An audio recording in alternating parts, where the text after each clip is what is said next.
महादेव की उपासना है। इसलिए जीवन का हित और कल्याण और मंगल करना है तो हालता चालता बैसता उठता खाता पीता ऊँघता जागता घरमा वनमा शमशानमा पवित्र अवस्था में अपवित्र अवस्था में कहीं भी अवस्था में आस्था के साथ भगवान शिव को याद करना चाहिए। हो सके तो ओम नमः शिवाय, ये न हो सके तो नमः शिवाय, ये न हो सके तो सिर्फ शिव शिव, महादेव महादेव, जो आपको योग्य लगे। लेकिन शिव हमारे जीवन में कल्याणकारी है, शिव हमारा सुख करता है, शिव हमारे लिए दुख हरता है। इसलिए शिव महापड़ ग्रंथ में कहा कि जो कोई मनुष्य भगवान महादेव के कथा का श्रवण करते हैं, श्रवण मात्रेण दुख नाशनम, सभी दुखों का निवारण भगवान महादेव के कथा श्रवण करने से होता है। और विशेष प्रकार से लिंगोत्पत्ति श्रुता शुभा श्रुत्वा यस्या प्रभावेन दुख नाशो भवेद, जीवन के सभी दुखों में से मुक्त करने वाले भगवान की कथा है। और कभी हो सके तो लिंगाष्टक का पाठ करें, और पवित्र श्रावण मास में तो विशेष प्रकार से करना चाहिए। और महाशिवरात्रि कभी भूलनी नहीं चाहिए, दर मास की शिवरात्रि कभी भूल नहीं चाहिए, क्योंकि शिवरात्रि महाशिवरात्रि ये भगवान महादेव के लिंग स्वरूप के प्रागट्य का दिन है। इसलिए कोई आपको पूछे कि महाशिवरात्रि के दिन क्या करे, तो इसके अंदर महाशिवरात्रि के दिन विशेष प्रकार से लिंगाष्टक का पाठ करिए। लिंगाष्टक का पाठ सभी शिवलिंगों की वंदना है, सभी शिवलिंगों की उपासना है। इसलिए जितना हो सके इतना इस पवित्र श्रावण मास में महादेव की उपासना, महादेव की साधना, महादेव का अनुष्ठान, महादेव के साथ निरंतर जुड़े रहे। और मैं गौरव के साथ कहता हूं, विश्व के सभी देवी देवताओं की उपासना का फल शिव उपासना से मिलता है। जिन्होंने विश्व के सभी देवी देवताओं की उपासना की लेकिन शिव जी को छोड़ दिया, उनको कुछ भी नहीं, क्योंकि शिव सभी देवताओं के इष्ट हैं, शिव सभी देवताओं के आराध्य देव हैं। इसलिए पवित्र श्रावण मास में नित्य लिंगाष्टक का पाठ करें, शिवरात्रि के दिन लिंगाष्टक का पाठ करिए, त्रयोदशी के दिन लिंगाष्टक का पाठ करें, महाशिवरात्रि के दिन तो कभी भूलना ही नहीं चाहिए। लिंगाष्टक क्या है? सभी शिवलिंगों की वंदना है। और कभी आपको कोई प्रश्न करें कि ये शिवलिंग की पूजा पहले किसने की, सीधा जवाब उनका लिंगाष्टक है। प्रथम पूजा भगवान महादेव की किसने की होगी? ये लिंग स्वरूप की पूजा, तो उसके अंदर प्रथम पंक्ति में कह दिया ब्रह्मा मुरारी सुरार्चित लिंगम। ब्रह्मा और मुरारी ने साथ में मिलकर भगवान महादेव के लिंग स्वरूप का अर्चन किया। और प्रश्न हो रहा है कि ब्रह्मा और विष्णु ने भगवान महादेव के लिंग स्वरूप का अर्चन कैसे किया होगा? जल से किया होगा, गंगा जल से किया होगा, पंचामृत से किया होगा, रंग बेरंगी पुष्पों से किया होगा, बिल्वपत्रों से पूजन किया होगा। महादेव का पूजन कैसे किया होगा? तो उसका जवाब दे दिया। कैसे पूजा की? निर्मल वासित शोभित लिंगम। निर्मल भाव प्रकट करके भगवान महादेव का अर्चन पूजन किया। प्रतिदिन अपने व्यवहार में प्रामाणिकता, वो भी ईश्वर की उपासना है। जो अपने व्यवहार में जो प्रामाणिकता नहीं रखते हैं वो शिव का द्रोही है, शिव का विरोधी है। बहुत लोगों के कामकाज में प्रामाणिकता नहीं होती। किसी के साथ आप काम करते हैं, किसी की फैक्ट्री में, किसी की दुकान में, किसी के नीचे काम करते हैं, इसमें आपकी प्रामाणिकता भरपूर होनी चाहिए। जो प्रामाणिकता से काम करेंगे वो भय मुक्त रहता है, उनको कोई भय नहीं लगता। जिनके हृदय में, जीवन में, व्यवहार में प्रामाणिकता नहीं है, वो व्यक्ति भयभीत रहता है। उसके हृदय के अंदर उच्चाटन रहते, कहीं ना कहीं खलबली रहती है, वो बेचैनी रहती हैं, उसको शांति नहीं ले देता। आपने सुबह में आंख खोल के किसी के लिए कल्याण का भाव कर दिया, समझो आपने शिव जी का रुद्राभिषेक कर लिया। ये शिव उपासना है। हम लोग ऐसा मानते हैं कि जल चढ़ाते रहो, अरे शिव जी की जटा पर पूरी गंगा बिराजते हैं, तेरा तांबे का जल का लोटा क्या हस्ती। पूरी सृष्टि का सर्जन करने वाला और सबका भरण पोषण करने वाला स्वयं शिव, तू कैसे उसको भोग लगा सकता है? वृक्ष बगीचे रचना तेरी, मैं कैसे पुष्प चढ़ाऊं? सकल जगत के पालन करता मैं कैसे तुझे भोग लगाऊं? गंगा यमुना नीर बहावे, मैं कैसे मंजन कराऊं? शिव पूजा में किसको कहते हैं? लिंगाष्टक की पहली पंक्ति में कह दिया कि मेरा निर्मल भाव वही महादेव आपकी उपासना है। और भगवान शिव की दुनिया में सामग्री की प्रधानता तो है, लेकिन सामग्री से ज्यादा प्रधानता है ईश्वर के प्रति, शिव के प्रति हमारा भाव। इसीलिए हमारा आचार्य जब जजमान को पूजा के लिए बैठाते तब आचार्य स्पष्ट शब्दों में कहते कि श्रद्धा से पूजा करो, भरोसा के साथ पूजा करो, ईश्वर के प्रति अपनी आस्था भरपूर दृढ़ करो, और श्रद्धा से किया हुआ छोटा सा सत्कर्म बहुत बड़ा फल देता है। लेकिन श्रद्धा भी इन किया गया बहुत बड़ा सत्कार्य कोई फल देने वाला नहीं है, क्योंकि श्रद्धा हमारी माँ है, विश्वास हमारा पिता है। भगवान शिव और पार्वती का स्वरूप है। इसीलिए लिंगाष्टक की पहली पंक्ति में कह दिया कि ब्रह्मा और विष्णु ने निर्मल भाव से, अपने मन में कोई मल नहीं होना चाहिए। लेकिन बहुत लोगों को हम देखते हैं पूजा अर्चन बहुत कुछ करते हैं, लेकिन हृदय में एक मल रहता है, वो कैसे शिव पूजा का फल पा सकता है? इसीलिए लिंगाष्टक की पहली पंक्ति में कहा है ब्रह्मा और मुरारी ने कैसे पूजन किया। ये लिंगाष्टक का प्रारंभ है। ब्रह्मा मुरारी सुरार्चित लिंगम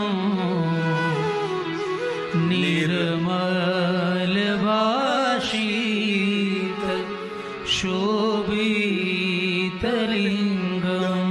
जो निर्मल भाव से उपासना करेंगे, निर्मल भाव से शिव के सामने सन्मुख खड़ा रहेगा, उनके लिए वचन दे दिया, उसको क्या मिलेगा? जन्म दुख विनाशन लिंगम। वो मनुष्य जन्म जन्मांतर के दुखों में से मुक्त हो जाएगा। ये वचन है भगवान का। अपने जीवन के सभी दुखों में से मुक्त करने वाले भगवान महादेव का निराकार लिंग स्वरूप, मैं उसको प्रणाम करता हूँ। इस शिवलिंग की मैं वंदना करता हूँ। तत्प्रणमामि सदा शिवलिंगम। तत्प्रणमामि सदा शिवलिंगम। ये लिंगाष्टक है, सभी शिवलिंगों की वंदना है।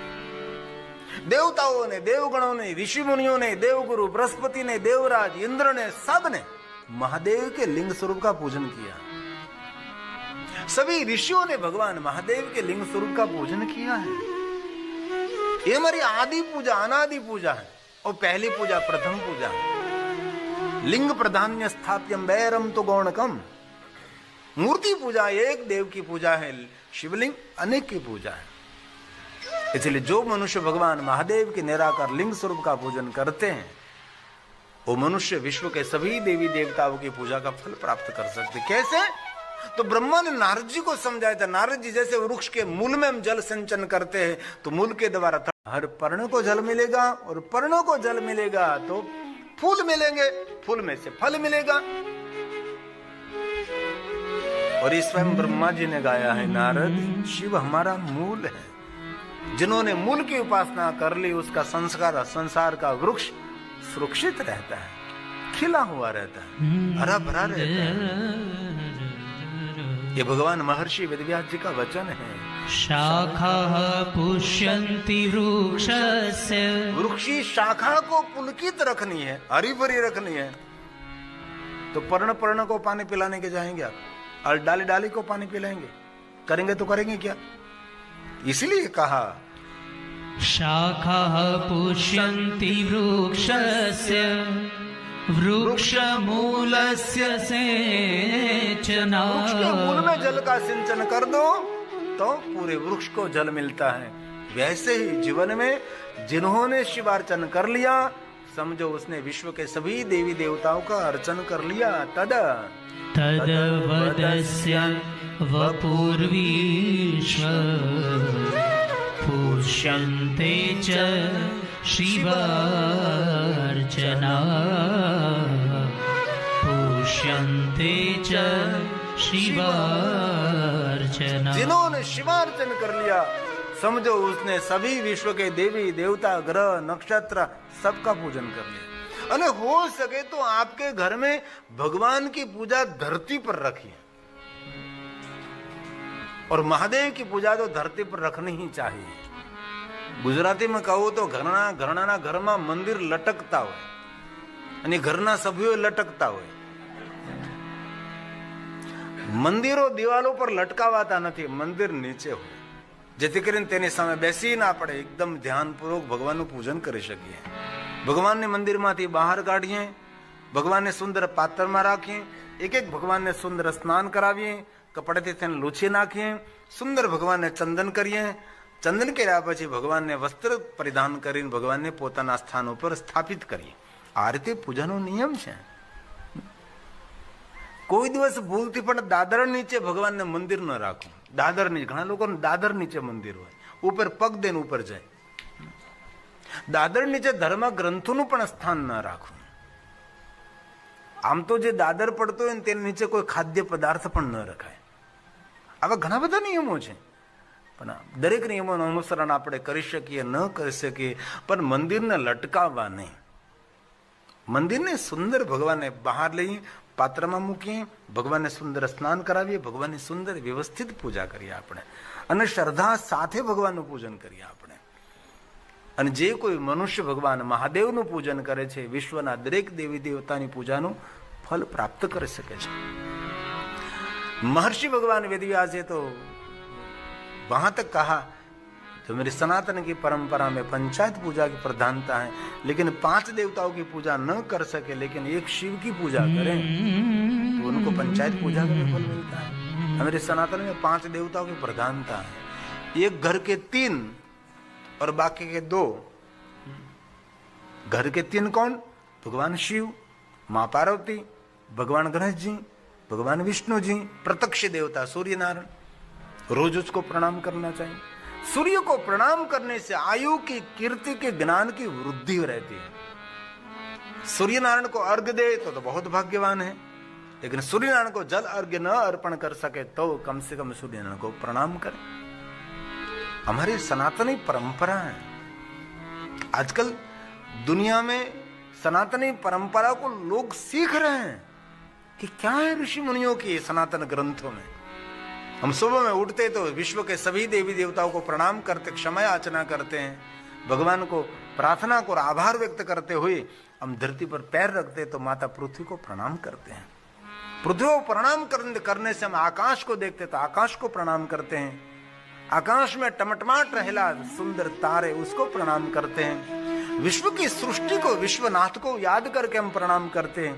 सूर्य नारायण को प्रणाम करते हैं, चंद्र को प्रणाम करते हैं, जो कि हमारी सनातनी परंपरा में जो हम आंखों के द्वारा देखते हैं सब ईश्वर का रूप, ईश्वर का स्वरूप देखते हैं।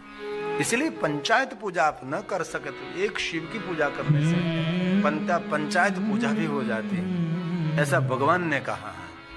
एकस्य ते अर्चना देव पंचायतन पूजनम् जायते अन्य सुरे चैव संभवे नहीं सर्वथा। ऐसा कोई देव मेरे पास नहीं कि एक की पूजा करो और 5 देवताओं की पूजा हो जाए, कोई देवता ऐसा नहीं। एक शिव है जिनकी एक की पूजा करने से पंचायत पूजा पूर्ण होती है।